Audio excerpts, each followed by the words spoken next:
Assalamualaikum warahmatullahi wabarakatuh. Waalaikumsalam warahmatullahi wabarakatuh.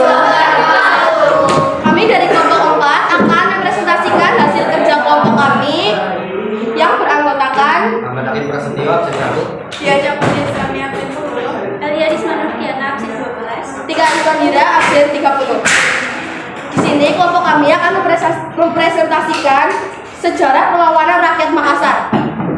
Latar belakang perlawanan rakyat Makassar terhadap VOC. Perlawanan rakyat Makassar terhadap VOC terjadi pada tahun 1654 sampai 1655 yang dipimpin oleh Sultan Hasanuddin. Pada pertengahan abad ke-7, Kerajaan Makassar menjadi pesaing berat bagi VOC, terutama dalam bidang pelayaran dan perdagangan di wilayah Indonesia Timur. Persaingan dagang tersebut terasa semakin berat untuk VOC, sehingga VOC merancang peperangan yang saling menguntungkan bagi VOC. Ingin membangun hubungan baik dengan saling menguntungkan dengan Kerajaan Makassar, upaya VOC yang sepertinya terlihat baik ini disambut baik oleh Raja Goa, dan kemudian VOC diberikan izin untuk berdagang secara bebas. Proses perlawanan rakyat Makassar. Tahun 1633 menjadi tahun pertama dalam pertempuran yang dilakukan antara rakyat Makassar dan Belanda, VOC. Pertempuran yang kedua kalinya terjadi pada tahun 1654. Dalam kedua pertempuran tersebut, VOC selalu mengalami kegagalan. Kegagalan yang dialami tersebut karena pelaut Makassar memberikan perlawanan sengit terhadap VOC. Pada tahun 1666-1668 terjadinya untuk ketiga kalinya pertempuran antara rakyat Makassar dan VOC. Pertempuran tersebut dalam bentuk perang yang besar. VOC dibantu oleh pasukan Raja Bone, yaitu Arupalaka dan pasukan Kapten Yongker dari Ambon. Mereka membantu VOC karena mereka memiliki masalah terhadap Sultan Hasanuddin. Spelman, pemimpin pasukan angkatan laut VOC, mampu menyerang pelabuhan Makassar dari laut. Sedangkan pasukan Arupalaka mendarat di Bontain dan berhasil mendorong suku Bugis untuk memberontak pada Sultan Hasanuddin. Pasukan Arupalaka juga melakukan penyerbuan ke Makassar. Meskipun terjadi perang yang dahsyat, Sultan Hasanuddin dan rakyat Makassar masih dapat mempertahankan kota Makassar, sehingga Sultan Hasanuddin dijuluki oleh Belanda ayam jantan dari timur. Perang Makassar 1666 sampai 1668 sebenarnya dipicu oleh perang dagang antara Kerajaan Makassar yang menjadikan pelabuhannya bebas dikunjungi oleh kapal-kapal dari Eropa ataupun dari Asia dan Nusantara dengan pihak VOC yang ingin memaksakan monopoli. Pelabuhan Makassar dianggap menyaingi perniagaan VOC.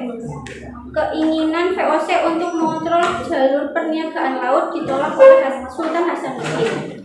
Penyerbuan ke Makassar dipertahankan oleh Sultan Hasanuddin. Sultan Hasanuddin terdesak dan dipaksa untuk mendatangi perjanjian perdamaian di desa Bongaya pada tahun 1667. Faktor penyebab kegagalan rakyat Makassar adalah keberhasilan politik adu domba Belanda terhadap Sultan Hasanuddin dengan Arupalaka, membantu Trunojoyo dan rakyat Banten setiap melakukan perlawanan terhadap VOC. Akibat perjanjian Bongaya pada tahun 1667, Sultan Hasanuddin tunduk. Dalam perjanjian itu nyatalah kekalahan Makassar. Perdagangannya telah habis dan negeri-negeri yang ditaklukkannya harus dilepaskan. Apalagi sejak Arupalaka menaklukkan hampir seluruh daratan Sulawesi Selatan dan kedudukan di Makassar, maka banyak orang Bugis yang pindah di Makassar.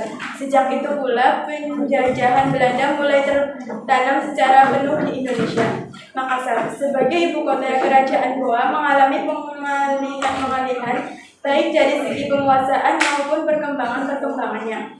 Pengaruh kekuasaan Goa makin lama makin tidak terasa di kalangan penduduk Makassar yang kebanyakan pengikut Arupalaka dan Belanda. Benteng Songgala-Opu yang selama ini menjadi pusat politik menjadi kosong dan sepi.